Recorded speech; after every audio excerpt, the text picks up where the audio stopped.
Hi guys, स्वागत है आप लोगों का हमारे YouTube channel YouTube family India.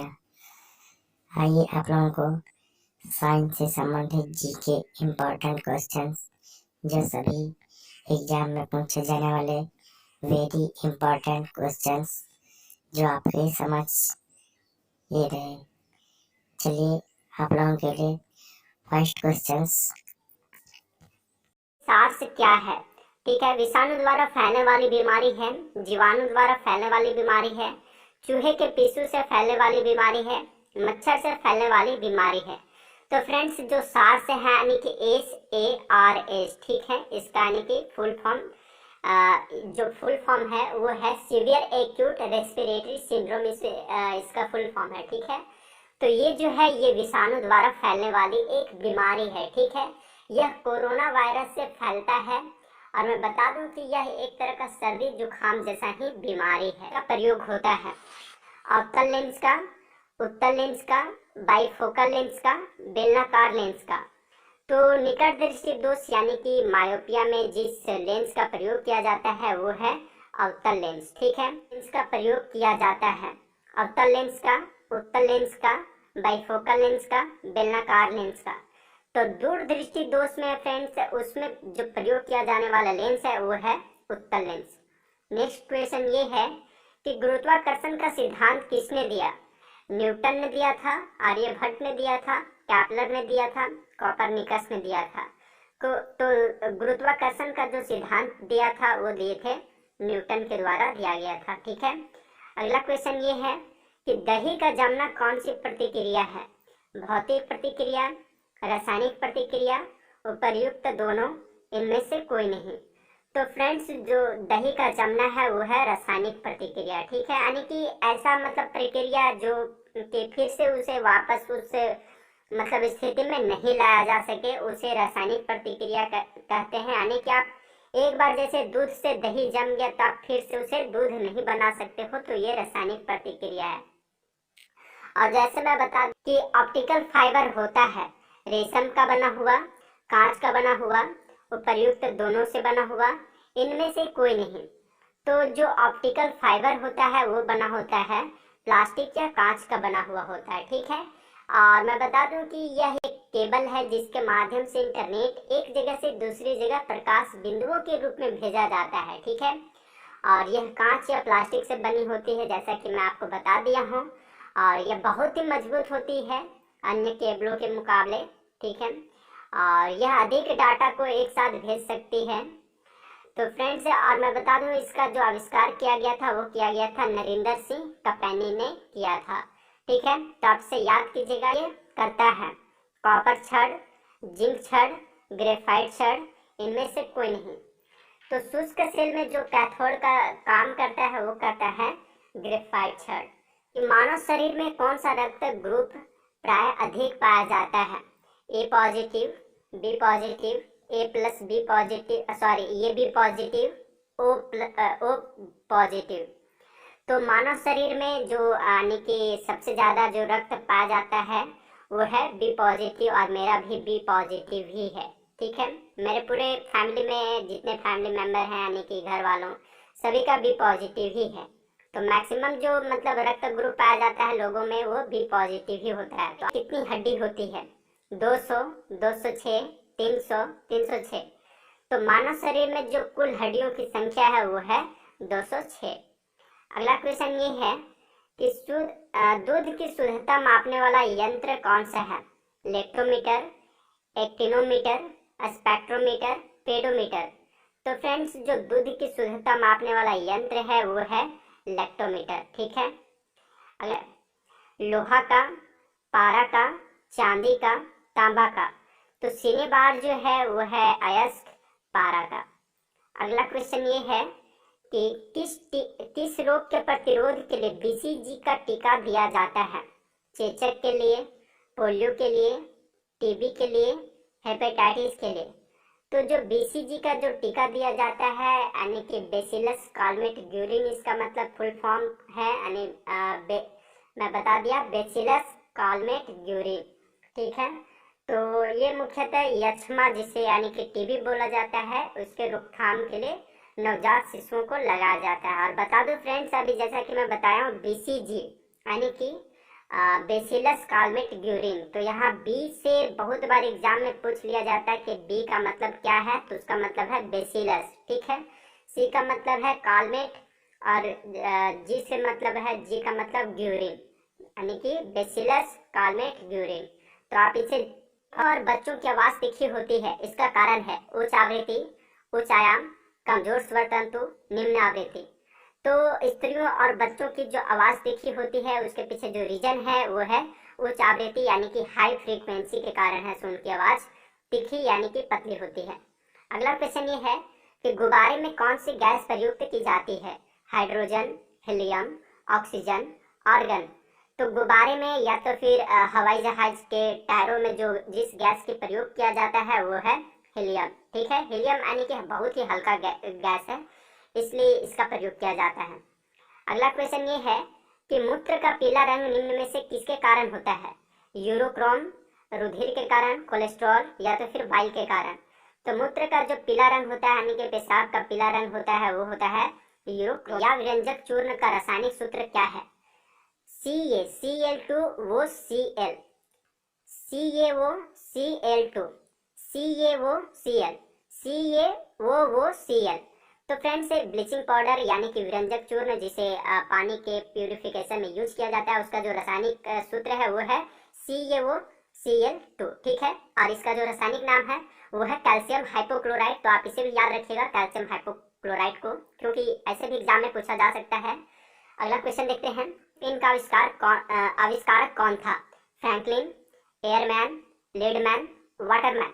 तो जो फाउंटेन पेन यानी कि फाउंटेन पेन जो है यानी निब के जैसा, निब वाला पेन, आप इसे गूगल पे सर्च करके देख लीजिएगा कि फाउंटेन पेन कैसा होता है। तो उसका जो आविष्कारक थे वो थे वाटरमैन, ठीक है। इनका जो पूरा नाम है वो है लेविस वाटरमैन। अगला, जेनेटिक कोड की खोज किसने की? विलियम हार्वे ने, हरगोविंद खुराना ने, लुई पास्चर ने, एफ वेंटिंग ने।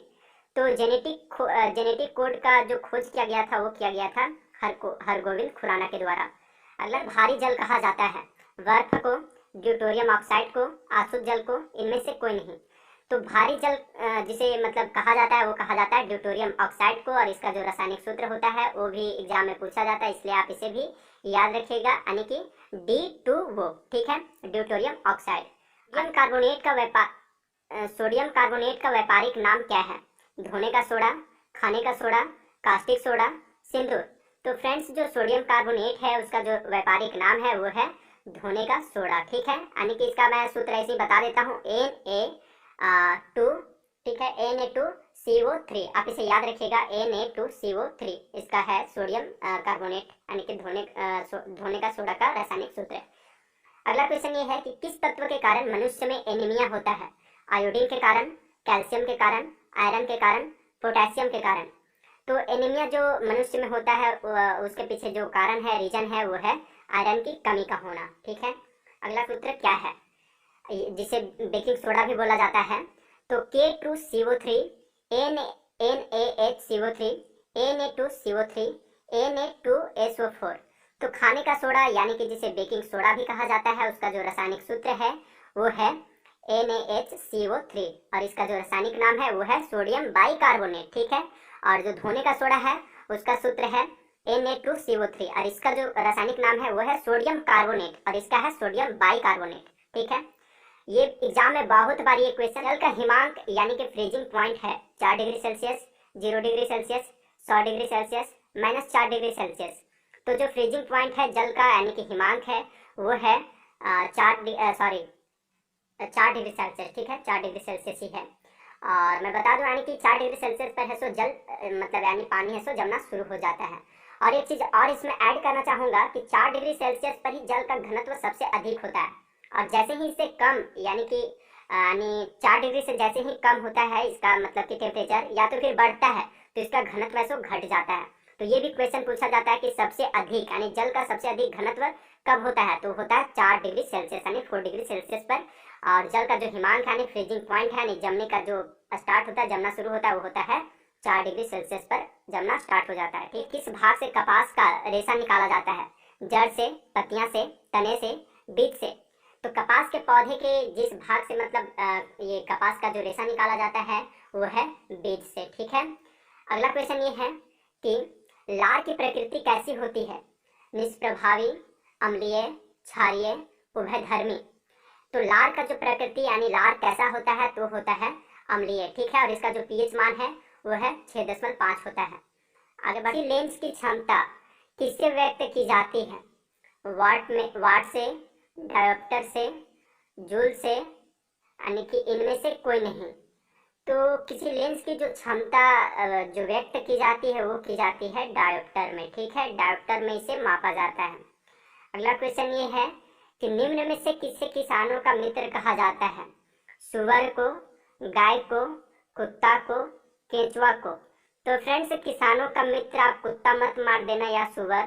उस जो किसानों का मित्र बोला जाता है वो बोला जाता है केंचुआ को। ठीक है, क्योंकि ये भूमि को ऐसो फर्टाइल बनाता है, इस वजह से केंचुआ को ऐसो किसानों का मित्र बोला जाता है।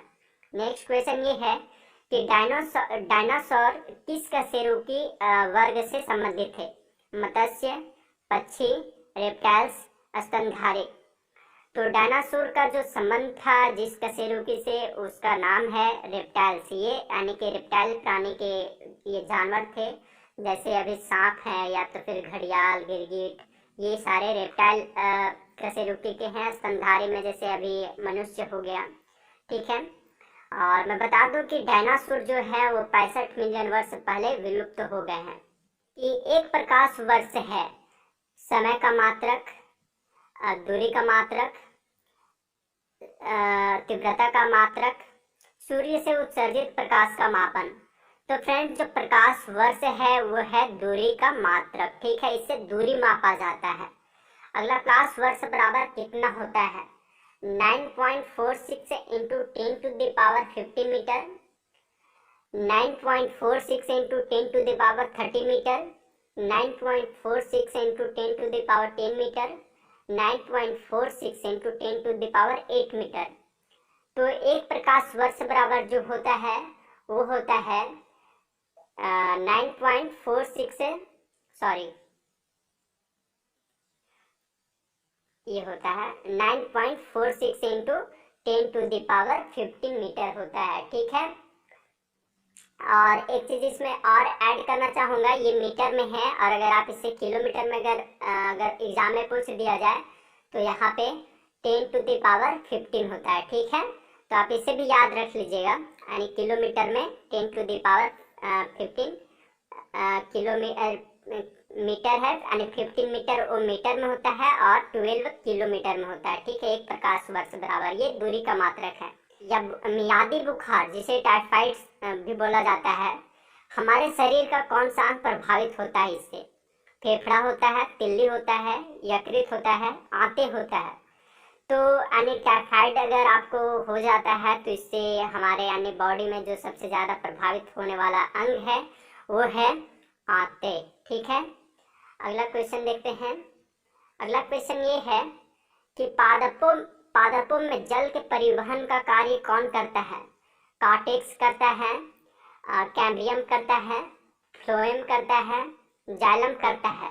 तो यह जो कार्य करता है वो किया जाता है जाइलम के द्वारा। ठीक है, और बता दूं कि जाइलम एवं फ्लोएम दोनों ही, ये जाइलम और फ्लोएम जो है ये दोनों ही संवहनी ऊतक है यानी पादप के। ठीक है, और जाइलम का जो प्रमुख कार्य है वो जल एवं खनिज लवणों का संवहन एवं पौधों को यांत्रिक दृढ़ता प्रदान करता है। जबकि जो फ्लोएम का काम है वो पत्तियों द्वारा बनाए गए भोजन पौधे के अन्य भागों तक पहुंचाता है फ्लोएम। ठीक है, तैरती है क्योंकि यह ठोस होती है, इसका घनत्व जल से अधिक होता है, इसका घनत्व जल के घनत्व से कम होती है। जल में कुछ विशिष्ट खनिज होते हैं। तो बर्फ है फ्रेंड्स, अगर आप देख लेंगे इसको एक्सपेरिमेंट करके, तो बर्फ जल पर तैरती है। इसके पीछे जो रीजन है वो है इसका घनत्व जल के घनत्व से कम होता है। इस वजह से यह सो कि प्रकाश का रंग निश्चित किया जाता है उसके वेग द्वारा, आयाम द्वारा, तरंग दैर्घ्य द्वारा, आवृत्ति द्वारा। तो प्रकाश का जो रंग है उसे निश्चित किया जाता है, वो किया जाता है तरंग दैर्घ्य के द्वारा। ठीक है, यानी वेव लेंथ के द्वारा। नेक्स्ट होता है vitamin A, vitamin C, vitamin B, vitamin K. तो जो विटामिन है जो कि घाव भरने में सहायक होता है वो है विटामिन के। और विटामिन के ही है फ्रेंड्स जो रक्त को थक्का जमाने में मदद भी करता है। तो ये भी क्वेश्चन पूछा जाता है कि रक्त को यानी स्पंदन यानी कि थक्का जमाने में कौन सा विटामिन मदद करता है, तो है विटामिन के। ठीक है, और इसका भी जो आंसर है 35 का वो है ऑप्शन नंबर डी।